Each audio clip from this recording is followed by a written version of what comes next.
세상에 떠도는 기묘한 괴담들. 첫 번째 이야기. 지하실에 소름 끼치는 비명소리. 때는 2008년 여름이었습니다. 출동이 잠잠했던지라 중대 내 근무는 전부 정상으로 돌아가고 있었죠. 상병부터 후반 당직을 서게 되는데 저 또한 당직을 서게 되었죠. 업무는 간단했습니다. 행정반에서 전화받고 순찰표 쓰고 불침번 관리하고 새벽에 상황 일지 지방청에 팩스 넣어주고 그게 전부였습니다. 보통 당직은 2명이 서는데 되게 친한 사람들끼리 섭니다. 그래야지 당직이 편하거든요. 돌아가면서 중대 순찰하고 순찰표에 자기 이름 쓰고 불침번들한테 귀신 나온다면서 골려주고 그렇게 그날도 당직 근무가 편하게 흘러가는 줄 알았습니다. 보일러실을 지나다가 그 소리를 듣기 전까지는요. 보통 2시간 간격으로 순찰을 도는데 순찰표가 총 8개가 있습니다. 위병소에 하나, 무기고에 하나, 창고 옆에 하나, 이소대 옆에 하나 뭐 이런 식으로 중대 구석구석이 있기 때문에 정말 인간들이 안 자고 헛짓하다가는 저한테 다 걸리게 되어 있죠. 제 후임이 한번 근무를 돌고 와서 다음은 저였습니다.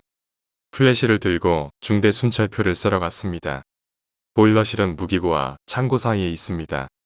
저는 무기고에 순찰표에 이름을 쓰고 창고 쪽으로 설레설레 걸어가는데 불침번 서던 새끼가 보일러실 앞에서 굳어 있는 겁니다.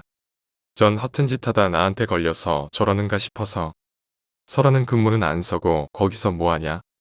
라고 말하니 저를 빤히 쳐다보고는 입술을 바르르 떠는 겁니다. 저는 고참이 처음 물어보면 관등성명부터 나오는 게 정상 아닌가? 내가 잠이 덜 깼구나. 맞아야 정신을 차리지. 하면서 다가가니 다짜고짜 보일러실에 들어가 봐야 한다는 겁니다. 어휴 이 미친 새끼야 잠겨 있는데 어떻게 들어가냐? 정상경님 저 안에 뭐가 있는 것 같습니다. 고양이나 보일러 돌아가는 소리겠지.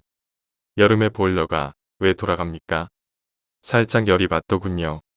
안 그래도 중대에서 불침번이나 당직 근무 서는 날이면 이상한 걸 보거나 가끔 불침번 서는 새끼들이 미친 소리를 해서 무서워 죽겠는데 이놈마저 그러니 제 기분이 어떻겠습니까? 분명 비명소리를 들었습니다. 보일러실에 누군가 있는 게 분명합니다. 어휴 그 비명소리가 왜 나한테는 안 들리냐? 그리고 이때까지 내가 중대에 짬밥만 1년 이상 먹었는데 저는 그런 소리 전혀 못 들었거든요. 잠이 덜 깨서 그런 거면 조용히 짱 박혀서 잠이나 주무시던가 라고 말했습니다. 잠겨있는 보일러실의 비명소리라. 전 무서운 마음에 이렇게 소리치고 멱살을 잡고 끌고 나가려는데 제 뒤로 비명소리가 들렸습니다. 그 소리 전 듣고 불침번을 째려보면서 시발 이건 또 뭐야? 너 미쳤냐? 야밤에 소대원들 다 깨울 일 있냐? 그리고 불침번이 제가 들었던 소리가 이겁니다. 소름이 확 돋더군요. 분명 바람소리는 아니었습니다. 그래서 무서운 마음에 불침번을 멱살을 잡고 끌고 나갔습니다. 그러고 나서 그 후임을 행정반에 앉혀놓고 불침번 교대 시간 끝날 때까지 순찰을 안 시켰죠. 그냥 읽지만 15분 간격으로 쓰라고 하고요. 불침번 교대하고 인수인계를 받은 불침번 섰던 얘가 분명 뭐가 있다면서 의미심장한 말을 하고 소대로 올라가는 겁니다. 전 다음 불침번한테 보일러실 지나가다가 이상한 소리 들리면 즉시 나한테 말하라고 지시를 하고 행정반에서 대기하고 있었죠. 근데 시간이 지나도 이놈이 불침번 일지를 쓰려 안 오는 겁니다. 그래서 어디서 저 자빠져서 졸고 있는 거 아냐? 라고 생각해서 플래시를 또 들고 짱 박히기 좋은 장소인 2층 소파로 올라갔습니다. 근데 예상과 달리 불침번이 없는 겁니다. 근데 갑자기 불길한 생각이 들더군요. 혹시 보일러실? 바로 보일러실 앞에 가니 아니나 다를까 이번에는 보일러실 앞에서 기절해 있는 게 아닙니까? 일단 무서운 걸 떠나서 불침번 이 인간이 죽은 게 아닌가라는 생각이 들더군요. 근데 다행히 숨은 쉬더군요. 명줄 하나는 더럽게 긴 새끼라고 속으로 욕하고 옆에 수도가에서 손으로 물을 떠서 얼굴에 부었습니다. 그러니 일어나더군요. 그리고 보일러실에 뭐가 있습니다. 라고 했습니다. 아 미친. 너 전 불침번이나 엿먹이라고 하디. 전 왠지 모르는 불안감에 욕을 해댔죠. 그러고 나서 찜찜한 마음에 행정반으로 다시 돌아왔습니다. 다음은 같이 당직을 서던 후임이 순찰표 쓰러 갈 시간인 겁니다. 뭔가 마음에 걸려서 행정반에 반드시 한 명은 있어야 되기 때문에 후임 대신 제가 쓰러 간다고 했죠. 그리고 빨리 순찰표를 다 쓰고 보일러실 문틈 사이로 뭔가 보이는가 플래시로 비춰봤는데 아무것도 없는 겁니다. 그때 무슨 마음이었는지 안으로 들어가 봐야겠다는 생각에 행정반에서 소파에서 새우잠을 자시던 부관님한테 "부관님 저 보일러실 좀 들어가 봐야겠습니다." 라고 말씀드리니 부관님도 잠에 취하셔서 원래 주면 안 되는 열쇠 꾸러미를 주시더라고요. 전 후임한테 "혹시 30분 동안 내가 안 오면 보일러실 쪽에 한번 와봐라." 라고 말을 했죠. 근데 행정반에 한 명은 반드시 있어야 하므로 후임이 못 나오는 거나 마찬가지였죠. 보일러실에는 큰 자물쇠 한 개만 잠겨 있습니다.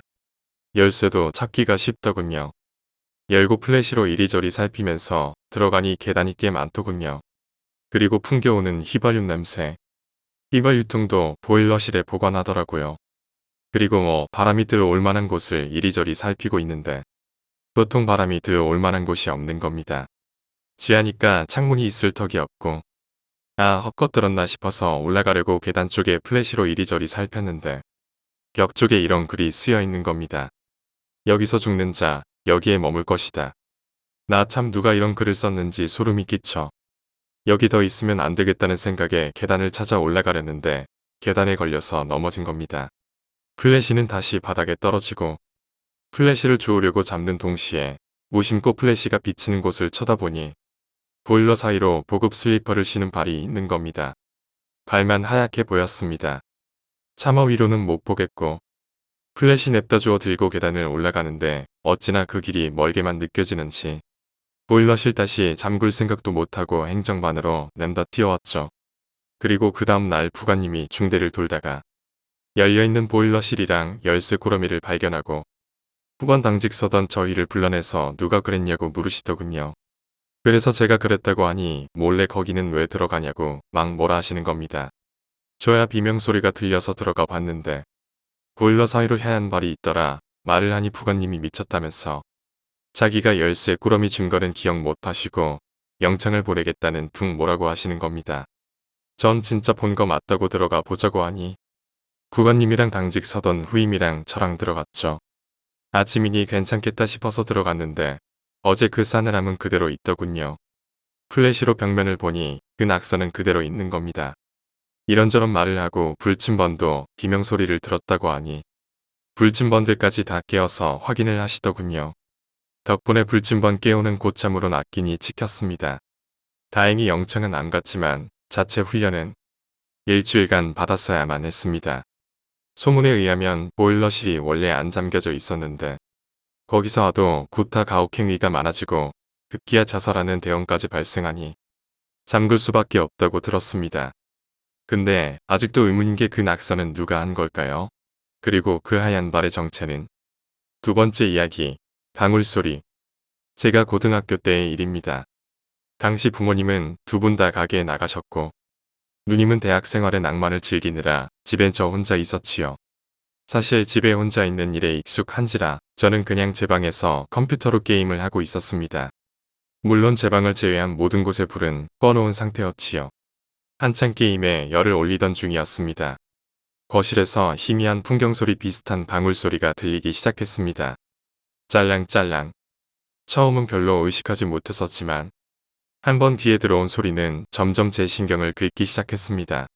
한 2초 만에 한 번씩 규칙적으로 아씨 뭐야? 전 거실로 나가 불을 켰습니다. 제가 겁이 없는 것이 아니고 처음에는 창문이 열려 들어온 바람에 커튼 추가 베란다 문에 부딪힌 소린 줄 알았었기에 가능한 행동이었죠. 그저 그 신경 쓰이는 소리를 없애고 게임에 푹 빠지리라 하는데 제가 거실로 나가 불을 켜자 그 소리는 순식간에 멈춰버렸죠. 창문도 열린 데가 없으니 잘못 들었거나 밖에서 나는 소리라고 생각한 저는 다시 불을 끄고 방으로 돌아왔습니다. 그리고 다시 책상 앞에 앉았지요. 그리고 그 순간 짤랑짤랑 그 소리는 확실히 거실에서 나고 있었습니다. 게다가 그 속도가 빨라진 상태였지요. 뭔가 아니다 싶더라고요. 그래도 애써 아니라고 마음 다잡았습니다. 다시 거실을 나가 불을 켜자 다시 소리는 멈추었습니다. 주위를 둘러봐도 언제나 보던 집안 풍경. 그리고 여느 때보다 훨씬 더 고요한 느낌이라기보단 적막한 느낌이 들었습니다. 숨을 크게 들이쉬고 거실에서 눈을 떼지 않은 채 등 뒤에 거실 스위치를 내렸습니다. 그러자 딸랑딸랑 거의 신경질적으로 울리는 그 소리는 이젠 저의 바로 귀 옆에서 들리는 듯했지요. 전 비명도 지르지 못한 채 그대로 집 밖으로 뛰쳐나갔습니다. 밖에서 본 제 방 불빛은 여전했고 전 그대로 1시간 동안 누님이 돌아오길 기다렸지요.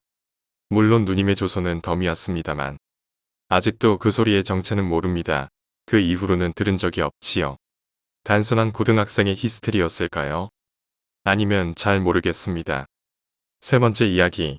일본 어느 마을의 귀신 목격담.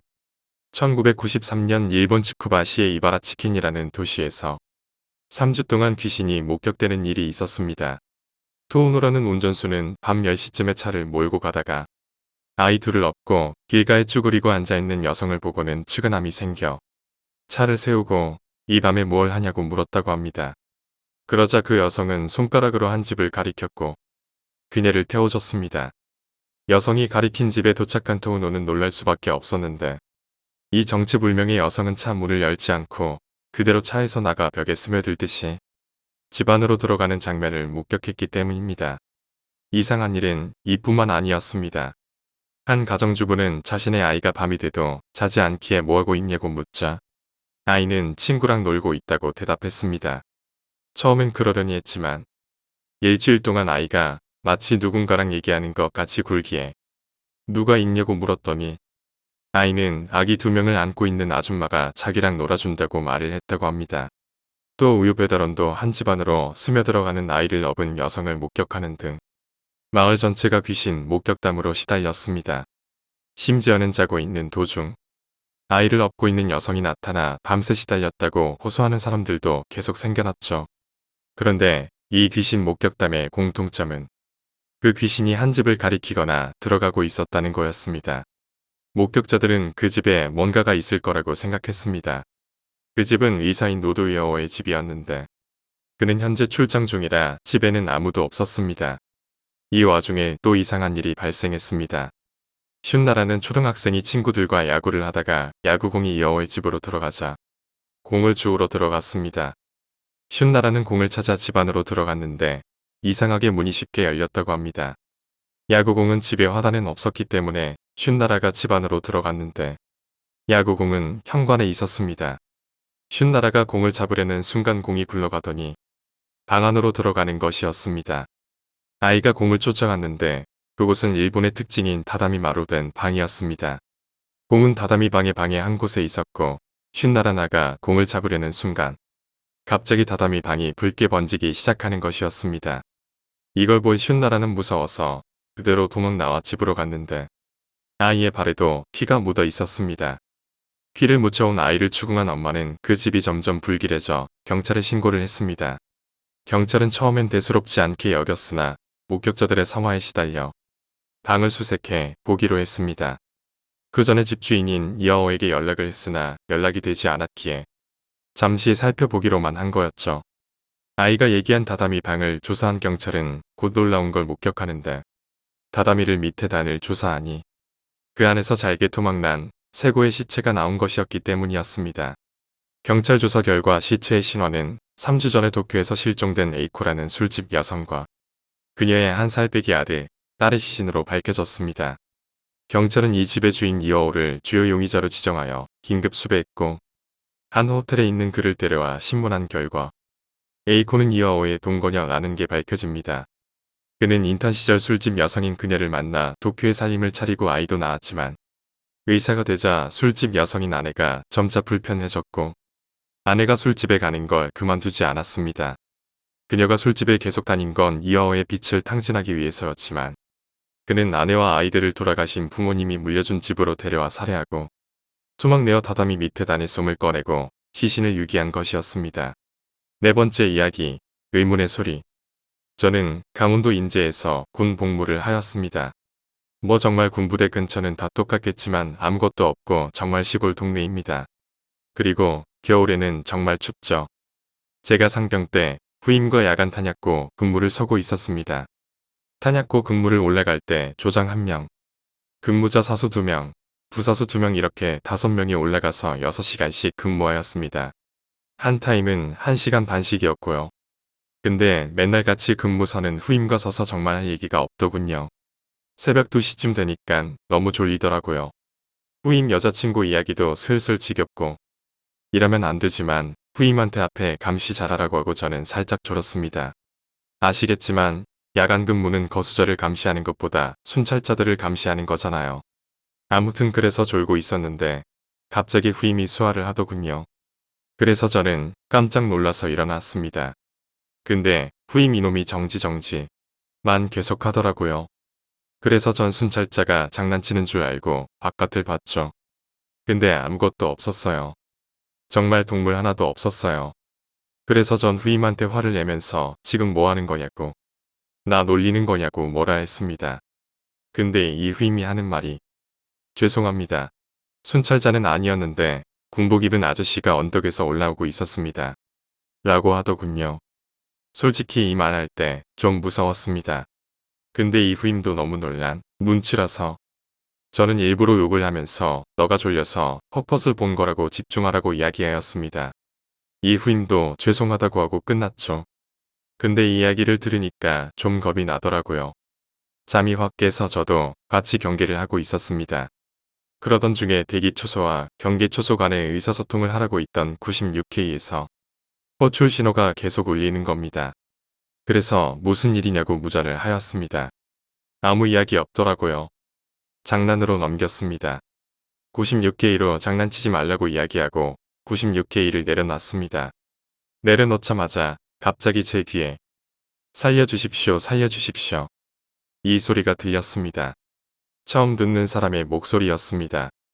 깜짝 놀라서 후임을 맞습니다. 후임도 절 보고 있었어요. 그래서 문을 열고 나갔습니다. 누구 있습니까?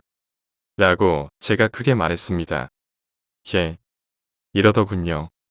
소리가 나는 쪽으로 갈 수가 없었습니다. 너무 무서웠습니다. 그래서 전 그 자리에서 누구십니까? 라고 물었습니다. 나 아파, 진짜 아파. 이렇게 말하는 겁니다. 아프다고 말하는 목소리가 정말 소름 돋는 목소리였습니다. 실소리 비슷하게 높은 소리로 들렸습니다. 저희는 너무 무서워서 얼어 있었습니다. 그 후에는 아무 말 없더군요. 저희는 지통실에 보고하였습니다. 그랬더니 사령이랑 상황장교가 같이 올라왔더군요. 같이 소리가 난 쪽으로 갔습니다. 소리가 났던 쪽이 헬기장 쪽이었는데 헬기장에 도착하자마자 갑자기 제 후임이 정신을 잃었습니다. 거품 물고 쓰러진다는 말대로 진짜 거품을 물더군요. 쓰러져서 사령님이 저희 근무조 내려가라고 해서 다음 근무조와 교대를 하고 저희는 내려갔습니다. 그 다음 날 후임이 깨어나서 생활관으로 왔습니다. 제가 너 괜찮냐고 갑자기 왜 쓰러졌냐고 물어봤습니다. 그 후임의 말을 듣고 정말 소름 끼쳐 죽는 줄 알았습니다. 소리가 났던 쪽으로 이동을 하던 중 그 후임이 후방을 경계하면서 가고 있었는데 탄약고 안쪽에서 아까 자기가 수화했던 사람이 있었다더군요. 그 사람이 대검을 들고 탄약고 안쪽을 엄청나게 빠르게 기어다니고 있었답니다. 그러다가 후임과 눈이 마주쳤답니다. 그 후에 그 기어다니던 사람이 탄약고 철조망을 그냥 통과하고 자기 쪽으로 기어왔다고 하더군요. 그래서 쓰러졌다고. 그 후에 그 귀신을 저희 중대에서만 2번을 보았습니다. 그 귀신은 누구일까요? 5번째 이야기, 노래방. 옛날 제 경험담 하나를 남겨봅니다. 97년도 제가 풋풋한 새내기였을 때 일입니다. 전 경기도에 위치한 K대 학생이었는데 첫 축제를 만끽하던 중이었습니다. 아직 날이 밝을 때였는데 축제를 빙자해 간단히 맥주 한 잔을 걸친 선배 동기들과 노래방을 가기로 했죠. 지금은 없어져 오락실로 바뀌었지만 당시 1층의 노래방으로 9명의 인원이 들어갔었습니다. 지금과 다르게 그 당시는 그 학교 주위에 별 유흥가도 없었고 오직 학교 아래 작은 술집들 몇 군데만 있었어요. 노래방도 한두 군데 있었던가. 여하튼 따로 음료수를 노래방서 사지 않고 밖에서 음료수 페트 2병과 종이컵 10개들이 묶음을 사서 들어갔었습니다. 아시는 분은 아시겠지만 페트 종이컵으로 가득 따르면 10잔 딱 채웁니다. 선배 한 분이 잔에 음료수를 가득 따라 놓으셨더랬죠. 한창을 놀던 중 한 선배가 담배를 태우시려고 잿더리를 찾으시다가 남은 음료수 한 잔을 마시시곤 그곳에 담배를 털었는데요. 그 순간 스피커에서 앙칼진 여자 목소리가 흘러나왔지요. 이제 내 잔이 없네. 그리고 정말 말씀을 안 드렸지만 기계공학과 그리고 기계공학 동아리 그곳에 모인 건 모두 남자였습니다. 단체로 조용해진 우리는 누구랄 것도 없이 아무 말도 않고 짐을 챙겨서 밖으로 튀어나왔지요. 모르겠습니다. 아직도 그때 들은 소리가 뭔지. 지금도 당시 선배 동기들과 만나면 웃으며 그 경험을 이야기하지만 그 웃음 사이로 등골이 싸늘해지는 느낌을 받는 건 어쩔 수 없지요. 6번째 이야기, 심령장소. 한번 귀신을 보고 나면 잘 보게 된다 이런 얘기 들은 적 있어? 영감이 강해진 건지, 영혼과 벡터가 맞게 된 건지, 아니면 영혼을 의식하게 돼서인지 이유는 잘 모르겠지만 진짜 맞는 말인 것 같아. 지금부터 쓰는 얘기는 몇 년 전에 당시 대학생이던 내가 키다리 Y와 갈색 머리의 A 이 두 친구들과 함께 심령 스폿을 즐기다 겪은 몇 가지 에피소드 중에서 우리가 처음으로 귀신을 보게 된 이야기야. 대학교 1학년 겨울 방학을 목전에 앞둬 들뜨고 있던 우리는 주말에 F연에 있는 X신사로 캠프를 하러 가기로 했어. 그 신사는 여자가 강간 후 살해당했다 혹은 강간되어 세상을 비관한 여자가 목을 매다른 곳이다 하는 등의 소문이 있는 장소라서 이곳 역시 나름 심령 스폿으로 유명한 곳이었어. 저녁 무렵에야 신사에 도착한 우리는 조속히 텐트를 치고 각자 따로 주위를 산책하기로 했어. 보기에도 충분히 나이가 보이는 신사에서 도리 위에 칠도 거의 벗겨져 있는 데다가 주위에 민가조차 잘 보이지 않아서 한층 더 외로움을 더해 보이고 있었어. 도리 위는 신사 앞 기둥문이야. 나는 그렇게 생각하면서 혼자 신사 주위를 빙글빙글 돌아보고 있었어. 3명이 1시간 정도 신사를 돌아보고 왔지만 이상한 일도 일어나지 않고 딱히 기분 나쁜 느낌도 없고 해서 역시 귀신 같은 게 있을 리 없지 하고 웃으면서 우리는 저녁밥으로 카레를 만들기 시작했어. 고기를 자르고 야채를 자르고 밥을 지어서 대강 완성한 카레를 끓이고 있을 때였어. 뭐해? 갑자기 누군가 말을 걸었어. 소리가 난 쪽을 보니 우리랑 동년배이거나 아님 조금 연상 정도일 것 같은 여자가 한 명 서 있었어. 응? 뭐 하는 거야? 여자는 다시 물어왔어. 갑작스럽게 말을 걸어서 한순간 흠칫하긴 했지만 그땐 아직 오후 8시 전 정도라 젊은 여자가 혼자서 걷고 있다고 해도 전혀 이상할 게 없는 시간대였으니까 우리는 곧바로 평정심을 되찾았어. 아, 캠프예요. 라고 Y가 말했어. 오늘 저녁밥으로 카레를 만들고 있어요. 라고 내가 말했어. 누나도 괜찮으시면 같이 드실래요? 라고 A가 말했어. 정말? 이라고 여자가 대답하며 우리들 쪽으로 천천히 정말로 천천히 다가왔어. 그때 나는 그 여자 모습에 이상한 위화감을 느꼈어. 뭐라고 능숙하게 말로 표현할 수 없지만 뭔가 이상했어. Y와 A도 같은 느낌이었는지 우리 3명은 서로 눈을 마주치거나 고개를 갸웃거리거나 하고 있었어. 손을 뻗으면 닿을 거리까지 여자가 가까이 오고서야 나는 간신히 위화감의 정체를 깨달았어. 이 여자는 그림자가 없어. 흔한 얘기라고 하는 사람들 있을지 모르겠는데 내가 말하는 건 그저 그림자가 없다는 말이 아니라 인간의 몸에 반드시 있을 수밖에 없는 인중이나 눈의 구덩이라던가 그런데 생기는 그림자 말이야. 마치 초등학생이 그린 인물과 이처럼 그 여자에게는 음영이 전혀 없었던 거야. 그 여자는 내가 위화감의 정체를 깨달았다는 걸 아는지 모르는지 내 옆에 앉았더니 감정 없이 입모양만 옆으로 찢어지면서 이빨을 내보이며 웃었어. 그때 나는 하나 더 이상한 점을 깨달아 버렸어. 이 여자 목이 이상하게 긴 거야. 처음엔 정말 평범했어. 아무리 어둑하고 거리가 있었다고 해도 그 정도는 알잖아. 근데 지금 내 옆에 앉아있는 여자는 목이 보통 사람의 2배 이상은 있는 것 같았어. Y도 A도 이 여자가 비정상적인 걸 이미 알고 있는 것 같아 보였지만 공포에 질려서인지 꼼짝도 못하고 있는 것 같았어. 당연히 나도 뱀이 노리는 개구리처럼 손가락 하나 까딱할 수 없었어. 도망갈 수도 없고 눈을 돌리지도 못한 채 우리는 오로지 이 비정상적인 상황이 끝나는 것만 기다릴 수밖에 없었어. 얼마나 시간이 흘렀을까? 나에게는 1~2시간은 된 것처럼 느껴졌지만 아마 실제로는 단 몇 분 정도였을 거야. 느닷없이 여자가 소리내서 미친 것처럼 고장난 인형처럼 웃기 시작했어. 공포의 한계에 이르고 있던 우리는 그 웃음소리와 동시에 뛰어올라 죽을 힘을 다해 달아나기 시작했어. 차에 올라 가까운 편의점까지 풀 엑셀로 달렸어. 그 사이도 웃음소리가 귀로부터 멀어지지 않고 진심으로 미칠 것 같았어. 편의점의 주차장에서 겨우 한숨을 돌린 우리는 우와, 저건 뭐야? 진짜 무섭다. 야는 둥 떠들어대며 흥분 상태로 밤을 지새웠고 다음날 아침 일찍 신사에 정리하기 위해 돌아갔어. 당연히 여자는 더 이상 그 자리에는 없었지만 무슨 영문인지 카레만은 깨끗이 다 먹어 치워져 있더라고. 그 여자가 먹었는지 떠돌이 개들이 와서 먹은 건지 알 길은 없지만 그 여자가 단지 영혼의 한 종류였는지 아니면 원한 맺힌 망령이었는지 그건 모르겠어. 우리들이 빈번히 귀신 체험을 하게 된 것은 이 사건을 겪고 나서부터야.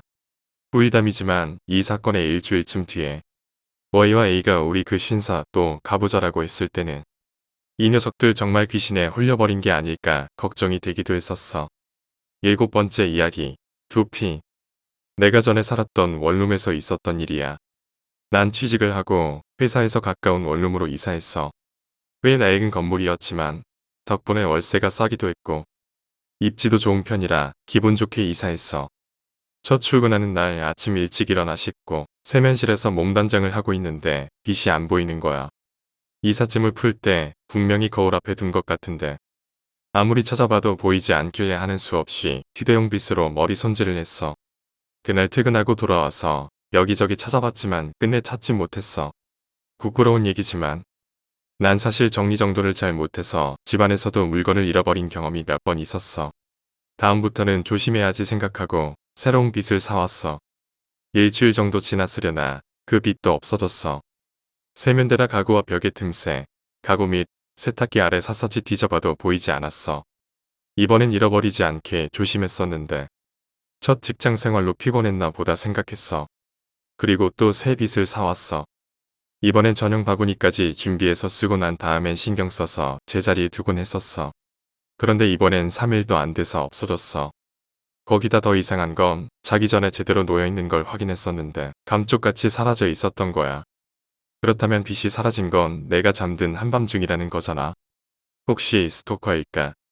아니면 내가 몽병이라도 걸렸나? 기분이 나빴지만 이 정도로 벌써 새로 이사할 것도 아닌 것 같아서 문단속을 제대로 하기로 했어. 그게 실수였지.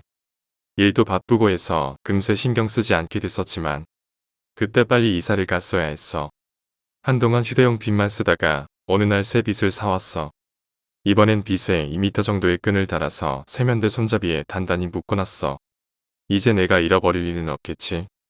그런데 만약에 끈이 잘려있거나 하면 그럼 그땐 경찰에 신고하자 그렇게 생각하고 그날은 그냥 잤어. 이튿날 아침에 일어나서 세면실에 갔을 때 난 그 일을 뼈저리게 후회하게 됐어. 빗은 원래 있던 바구니 안이 아니라 바닥에 떨어져 있었어. 그리고 그 빗에는 빽빽하게 셀 수 없을 만큼의 긴 머리카락이 엉켜 붙어 있었어. 1m는 돼 보이는 상당히 긴 머리카락.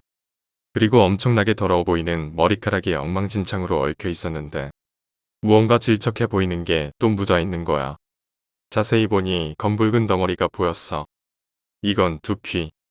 소름이 끼쳐서 서둘러 가방과 옷을 낚아 들고 밖으로 뛰쳐나왔어. 이른 아침이었던지라 회사에 도착할 때까지 누구와도 마주치지 않았어. 그게 또 더 무섭더라고. 회사는 아직 열려있지 않았지만 수희 아저씨에게 부탁해서 들어갈 수 있었어. 수희 아저씨를 만나고 나서야 간신히 안심이 됐는지 온몸에 힘이 빠져서 털썩 주저앉고 말았어. 수희 아저씨 눈엔 내가 이상해 보였겠지. 회사 화장실에서 몸단장을 하고 있으니 하나둘 동료들도 출근하기 시작했고 하루 종일 바쁘게 업무에 치이다 보니 점점 냉정을 되찾을 수 있었어. 아침엔 갑작스러운 공포감에 뛰쳐나왔지만 그건 대체 뭐였을까? 친구에게 상담해 보려 했지만 대체 뭐라고 설명해야 좋을지 이런저런 생각을 해봤어. 혹시 내가 잠에 취해 있었던 건 아닐까? 그래 어쩌면 꿈이었는지도 몰라. 이렇게 결론을 내렸지만 아무리 그래도 혼자서 다시 집으로 돌아갈 용기가 나지 않았어. 결국엔 적당히 이유를 붙여서 친구네 집에서 하루 묵기로 했어. 하는 김에 짐을 챙겨야 한다고 함께 우리 집에 들려달라고 부탁하자 친구는 흔쾌히 따라와 줬어. 아직 그렇게 어두워지긴 전 저녁이었어. 친구와 함께 집으로 들어갔어. 세면실 문 앞에 섰어.